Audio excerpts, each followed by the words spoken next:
Pá, bem-vindo a todos, iniciando aqui o 29º capítulo do podcast Eu e Meu Avô, em que, como o nome diz, participa eu, Arthur Neves, e meu avô Edson Saraiva.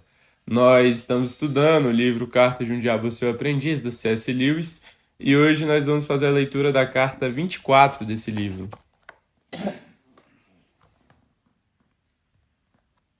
O...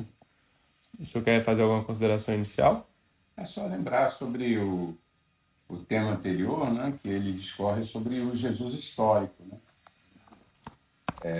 e como introduzir, já que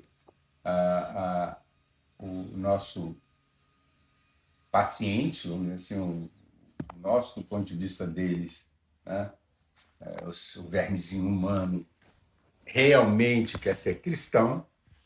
Então, agora a tarefa é tirar a ideia do Cristo sobrenatural e trazer o Jesus histórico, secular, né? O Jesus militante, o Jesus das causas sociais, né? E aí se faz a interpretação do Jesus pelos pobres, né? E, e muitas heresias foram feitas durante os primeiros séculos que também traziam essa ideia. Né? Essa ideia não é uma ideia nova, não é uma coisa nova. O Jesus histórico, militante. Santo Agostinho, 400 e pouco, já falava um pouco sobre isso, não com esses termos, mas a cidade dos homens é a cidade de Deus. Repetindo, já falei algumas vezes, a cidade dos homens é humanizar o Cristo, o grande objetivo, e a cidade de Deus, né, é cristianizar o ser humano. Bem diferente. Uma aponta para um Jesus militante, né, que está no meio da balbúrdia e luta para salvar esses pobres, coitados, né, oprimidos. Aí vem o discurso dos oprimidos, opressores. Né? Mas claro que esse discurso tem que ser feito dentro de um Boeing, né? Porque senão não vale muito a pena. Eu só considero um bom comunista aquele que vai a pé, né? Porque o resto é capitalismo. Você tem aqui esse instrumento mesmo que nós estamos utilizando, é um instrumento, quer ou não, capitalista. Tem um bocado de problema ecológico, problemas até na área de neurologia, sim, tem, como tudo, né? Quase tudo na Terra, se tu abusar, vai ter problemas. Né? Então, existem minerais aí na composição desse aparelho celular que realmente deixam rastros fortes em meio ambiente. Mas tudo deixa rastro forte no meio ambiente. Então, até pisar na terra é impacto. Se eu quiser, eu generalizo isso e cobro imposto por pisadas. Calculo quantas pisadas, em média, um brasileiro dá ao dia e ponho e cobro dele, para ele pisar na terra. Claro que eu não, porque eu não vou pagar isso, né? Porque eu flutuo, né? Eu sou de outra galáxia, né? Então, isso é assim, o que se chama hipocrisia, farisaísmo e tal. Vai para o palanque, o lobo promete que vai ser vegetariano, depois que ser eleito, não comerem mais as ovelhas, e as ovelhas votam no lobo acreditando que o lobo vai se converter.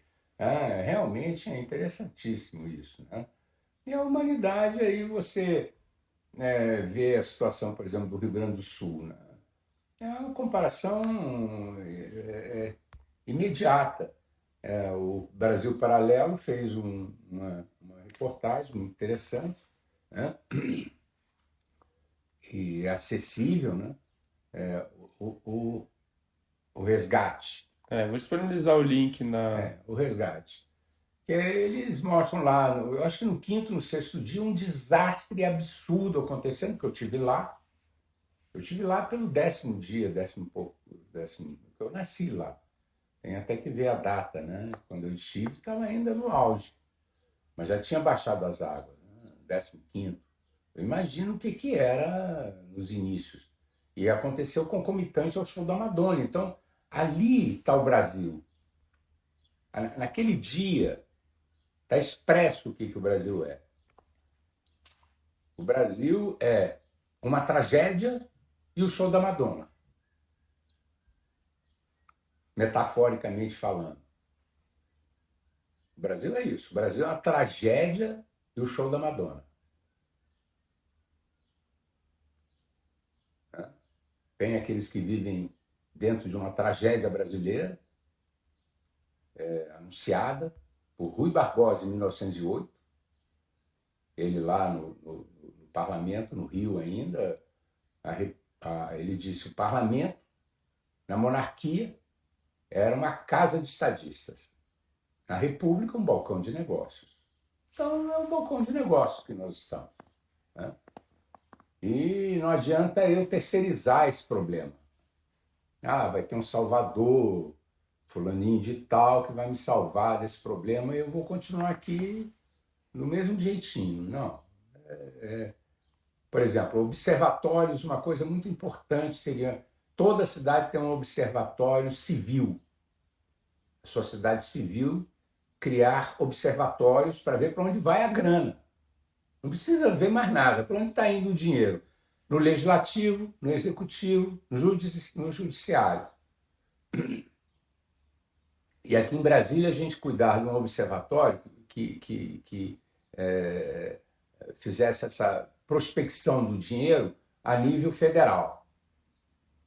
Teriam nas capitais o estadual, teriam observatórios civis do Estado, do poder estadual. E nos municípios do poder municipal. Para onde está indo essa grana?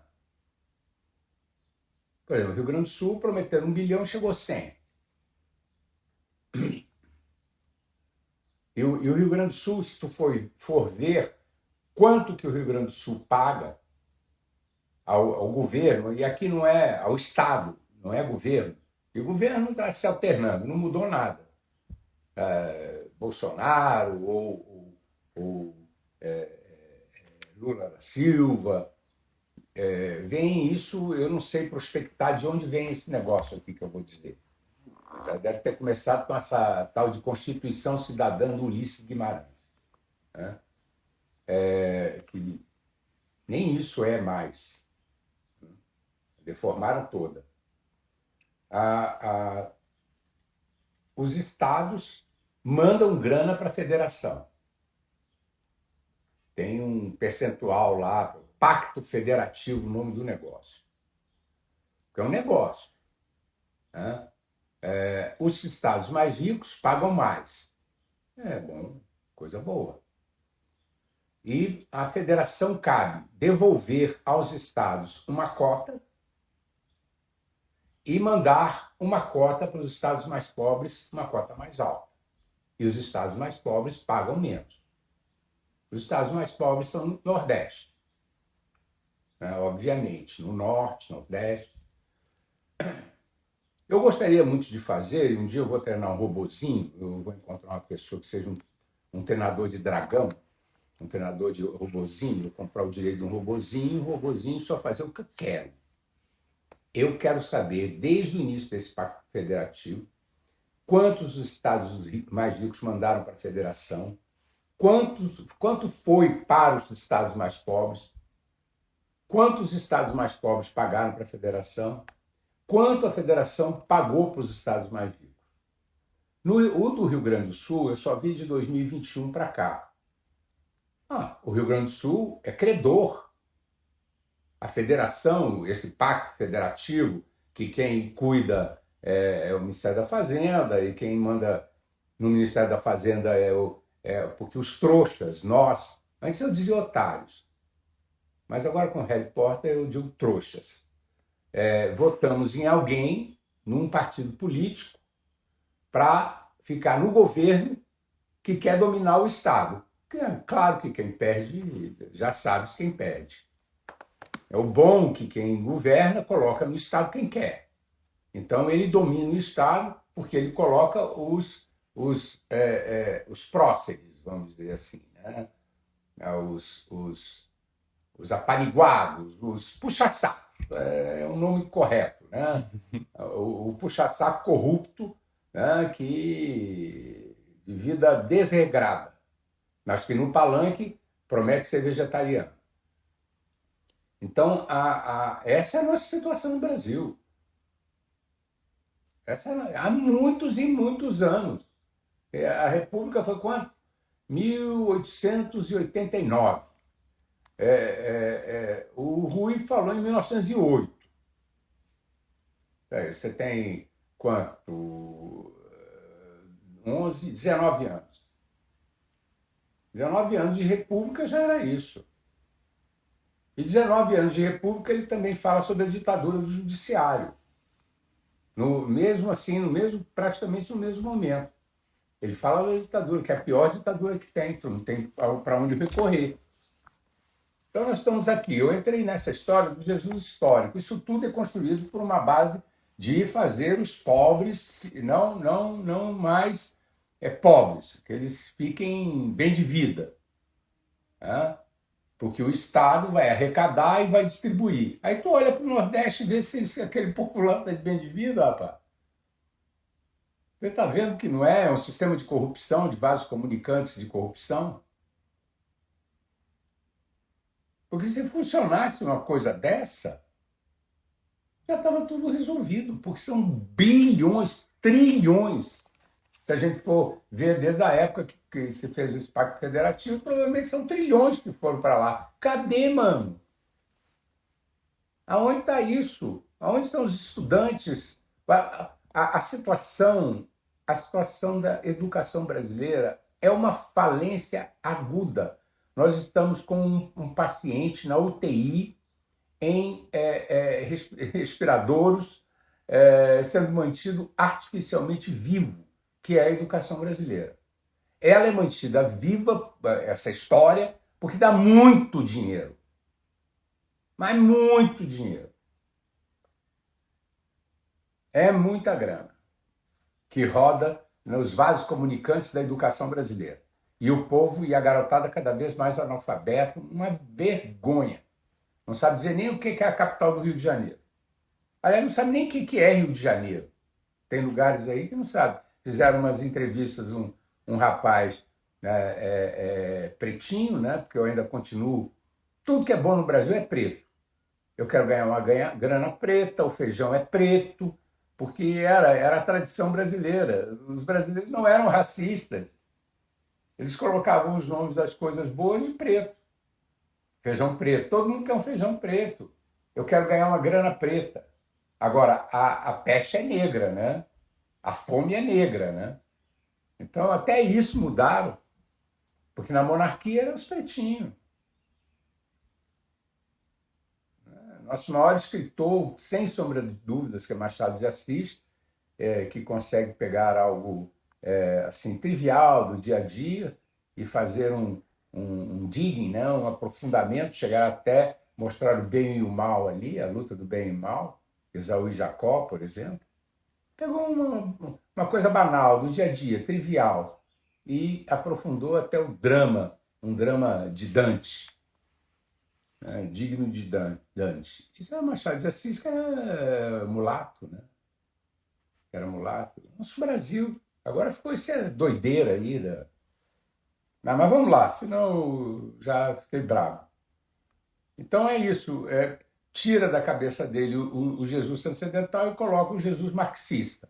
Aí fica bom. Aí tudo, o cara nem vai saber que está dominado. Eles inventaram isso. Até o Lewis diz isso. O escritor que fala que agora, durante muitos anos, nós trabalhamos nisso e agora estamos chegando até o Jesus marxista. Vamos lá. Meu querido Vermelhinho. Meu querido Vermelhinho, estive em contato com Desordemo, que é responsável pela namorada de seu paciente, e começo a ver a brecha na armadura dela.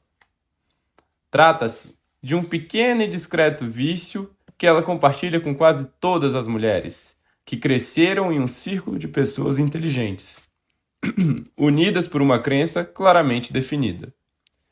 Consiste na pressuposição bastante despreocupada de que os que estão de fora e não compartilham dessa crença são, com efeito, bastante estúpidos e ridículos.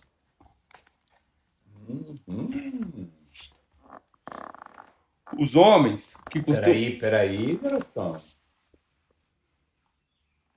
Veja só a armadilha, né?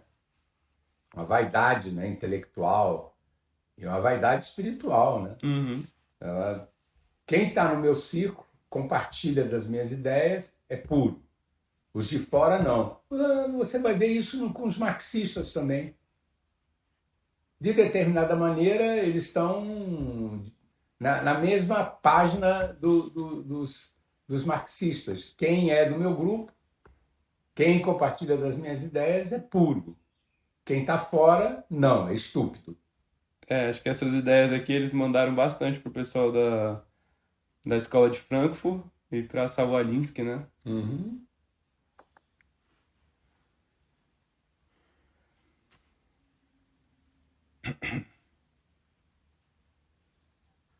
Vai, os homens. Os homens que costumam encontrar-se com tais pessoas que estão de fora não se sentem da mesma maneira. A autoconfiança deles, quando existe, é de outro calibre. A dela, que ela supõe advir da fé, é, em grande medida, consequência dos ares que ela respira nas redondezas. Na verdade, não é nada muito diferente daquela convicção que ela teria sentido aos 10 anos de idade de que o tipo de facas para cortar peixes que eram usadas na casa de seu pai seriam do tipo mais adequado, normal ou real, ao contrário daquelas que eram usadas pelas famílias da vizinhança, que não eram de fato, para ela, facas próprias para cortar peixe. Quer dizer, sempre uma arrogância, né? Existe uma arrogância na criatura aí que se diz cristã. Então eles estão explorando a arrogância dela. Ela é arrogante desde pequena. Desde 10 anos que eles estão seguindo, e houve provavelmente o Demodemo, né, que nós vamos, Desordemo, que nós vamos ter que buscar o nome, passou um relatório sobre a criatura para o Skrill. E o Skrill viu que ela tinha essa vaidade das facas do pai. Né? As facas do pai dela melhores que as facas do vizinho. As crenças dela, logicamente, são melhores das pessoas que não compartilham o seu círculo. Né? Uhum. Agora, o aspecto de ignorância e de ingenuidade em tudo isso é tão grande e o aspecto de orgulho espiritual tão pequeno que nos dá pouca esperança em relação à garota. Mas você já pensou sobre como isso pode ser usado para influenciar o seu próprio paciente? Ele faz aqui assim, a ignorância dela, né, a ingenuidade dela é muito grande. Então, isso, de determinada maneira, a absolve um pouco. Né?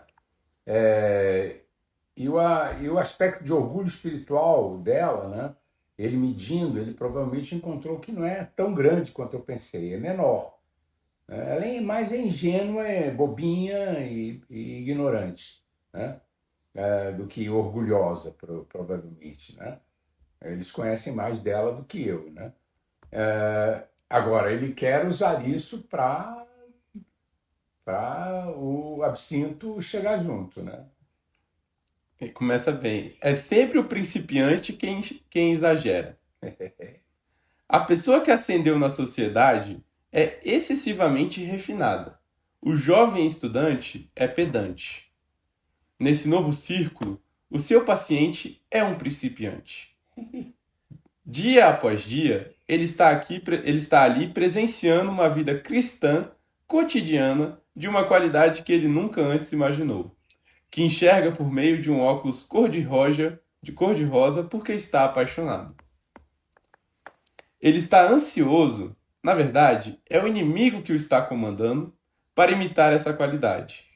Será que você conseguiria levá-la a imitar esse defeito de sua amada e exagerar isso, a ponto de fazer o que era venial nela tornasse nele o mais belo dos vícios, o orgulho espiritual? Eita! O defeito da amada, né? É um defeito de ser ingênua. Ela nunca conheceu o outro lado. Ele não, ele está vindo do outro lado. Ele é um materialista se convertendo. Ela não, ela sempre foi assim. Né?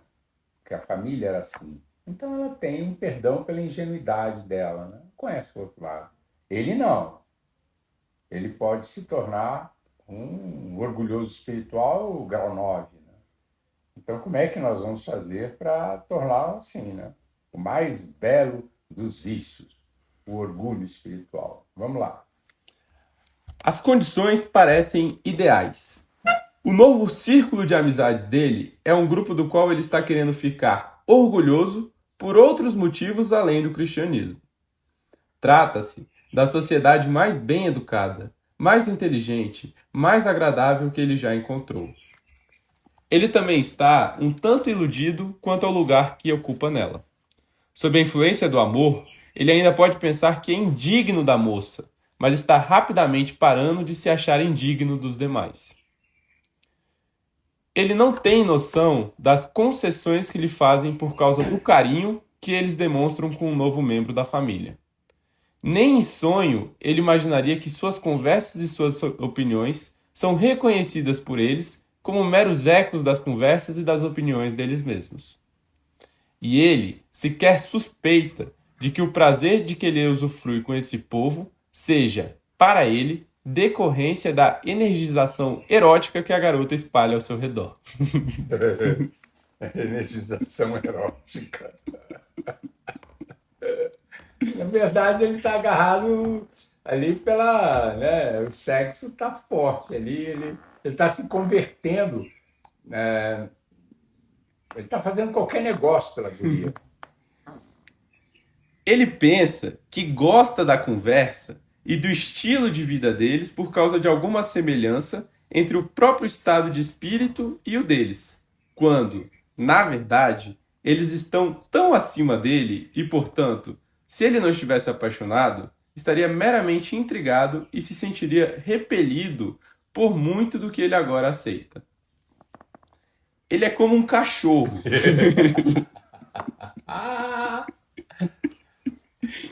Ele é como um cachorro que imagina que entende de armas de fogo só porque o seu instinto de caça e amor pelo mestre o capacitam a apreciar um dia de caça. Que comparação. Horrível, arrasou o cara, né? O seu instinto de caça, né? E o amor pelo mestre o capacita a apreciar um dia de caça. Ele colocou o mestre e a guria, né? A guria que ele está com instinto de caça.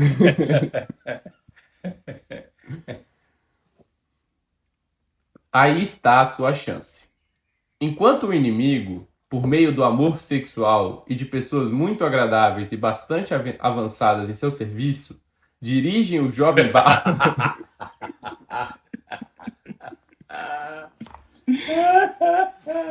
A níveis. Dirige o jovem bárbaro a níveis que ele nunca teria alcançado de outra forma, você deve fazê-lo sentir-se como se estivesse encontrando o seu próprio nível.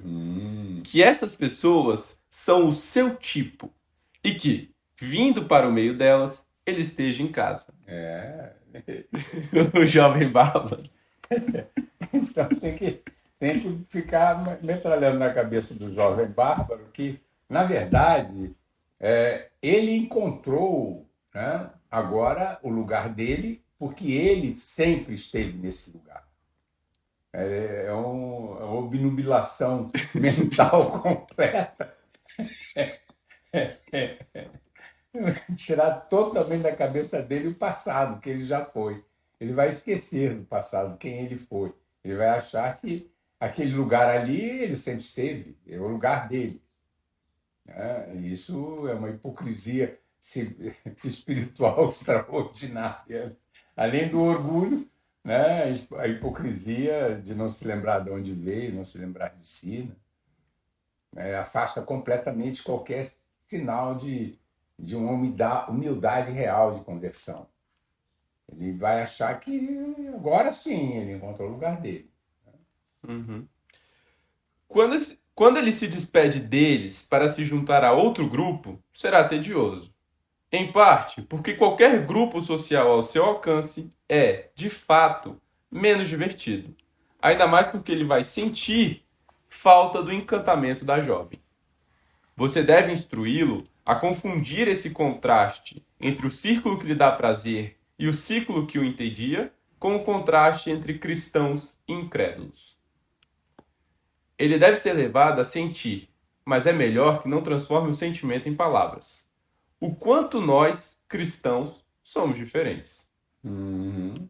E, por nós cristãos, ele deve querer dizer, com efeito, mas sem que ninguém saiba, meu grupo. E por meu grupo, ele não deve querer dizer as pessoas que, em sua caridade e humildade, me aceitaram, mas as pessoas com quem eu me associo por direito. Manjou? Uhum. O bárbaro agora ele esqueceu da barbárie, né? E ele está convencido por uma hipnose de que ele sempre foi assim, de que ele encontrou o seu grupo finalmente, né? Então é por direito que ele está ali e não porque eles receberam, eles sacaram que era um bárbaro, né? Estão recebendo ele, Estão né? recebendo ele. E ele está se convertendo, né? Usando, e quando ele vai falar, ele usa sem entender os mesmos estereótipos dos cristãos, né? Mas provavelmente o pai dela, se for mais esperto que ela, está de olho nele, né? Porque essa conversão pode ser só uma jogadinha, né? É o que provavelmente o que o Squirrel tá querendo, né? O sucesso consiste aqui em confundi-lo ao máximo. Se você é interessante que quase toda carta vem a palavra confusão, né? É. Se você tentar torná-lo explícita e declaradamente orgulhoso de ser um cristão, provavelmente irá fracassar. Isso aqui são aspectos que realmente sempre o Escrito está no jogo com isso. Gerar confusão e nunca usar técnicas para que sejam explícitas. Tá? Elas têm que ser subterrâneas, insidiosas, que ele nem sinta que está acontecendo com ele o que vai acontecer, né? As advertências do inimigo contra isso são conhecidas demais. Se, por outro lado, você deixar cair por terra a ideia de nós cristãos e simplesmente deixá-lo complacente com o seu grupo, você não produzirá o verdadeiro orgulho espiritual, e sim mera vaidade social, que, por comparação, é um pecadozinho de nada.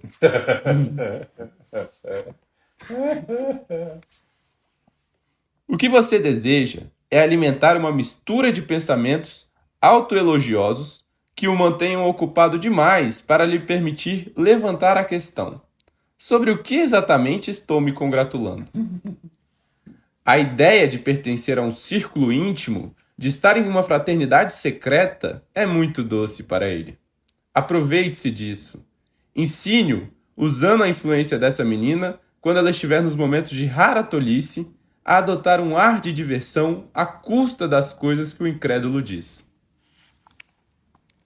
Algumas teorias com as quais ele pode topar nos círculos cristãos modernos podem se provar muito úteis aqui. Teorias, quero dizer, que depositam a esperança de bem da sociedade em algum círculo íntimo de clérigos, alguma minoria de teocratas. Não se trata de problema seu descobrir se essas teorias são verdadeiras ou falsas.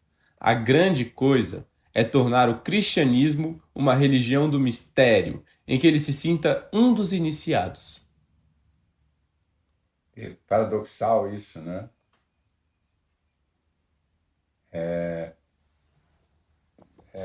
Deformar, né? Como assim? Como é que eu vou te dizer? A palavra-chave aqui são os teocratas, né? É uma teocracia. Não é mais uma religião para todos. É uma religião para os iniciados. Isso é um orgulho espiritual muito grande. Só os iniciados que têm a chave do reino dos céus, né? E tem um grupo de teocratas que dominam isso, que E já estão, na verdade, esses teocratas já estão no inferno, já foram suficientemente cooptados, né? E eles são um círculo que gera, então, essa onda de como se fosse uma onda de concepções, né? E vai chupando a mentalidade das pessoas para esse orgulho. Tudo que ele quer aqui é que essa pessoa, ao invés de se tornar um cristão, seja um orgulhoso do seu cristianismo, porque é uma elite espiritual. Por favor, não encha as suas cartas com bobagens sobre a guerra europeia, cujas implicações finais serão, no final das contas, importantes, mas isso é matéria para o alto comando. Não estou minimamente interessado em saber quantas pessoas foram mortas por bombas na Inglaterra. Se eu quiser saber em que estado de espírito morreram, basta me consultar os arquivos do lado de cá. Que eles morreriam algum dia, eu já sabia. Por favor, mantenha o foco no seu trabalho. Com carinho, seu tio Maldonado. Ele não está interessado de maneira nenhuma na guerra da Europa.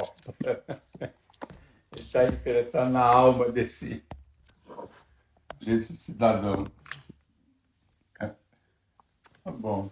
Tá bom, é isso. É isso. Grato aí a todos que nos acompanharam. Na próxima quinta, às 18 horas, tem mais um.